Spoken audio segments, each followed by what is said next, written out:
Hello friends, welcome back to my channel Cook with Swati. Today recipe is pakodi. ఇది ఇష్టం లేని వాళ్ళు ఎవ్వరు ఉండరు కదా, బట్ బయట కొనుక్కోవద్దు.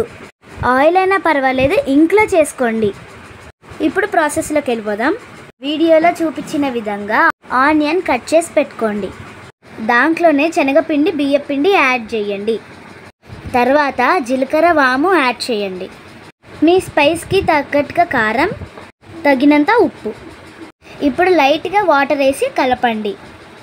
వాటర్ చాలా వేయొద్దండి, ఎందుకంటే నూనె ఎక్కువ పీల్చుకుంటుంది. పిండి గట్టిగా ఉండేలాగా కలుపుకోండి, అప్పుడు క్రిస్పీగా వస్తాయి. బియ్యపిండి యాడ్ చేసింది కూడా క్రిస్పీనెస్ కోసమే. అన్నీ మిక్స్ అయ్యేలాగా కొంచెం కొంచెం వాటర్తో పిండి కలుపుకోవాలి. ఈ పిండి కలిపే లోపే డీప్ ఫ్రైకి ఆయిల్ హీట్ చేయండి రెడీగా. వీడియోలో చూపించినట్టుగా ఇలా కలుపుకోండి పిండిని.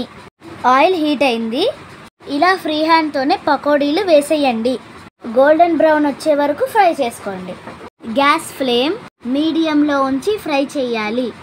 మీడియంలో ఉంచితేనే పకోడీ లోపల కూడా ఫ్రై అవుతుంది.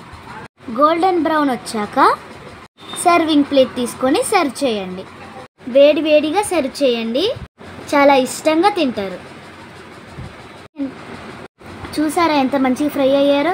Thanks for watching.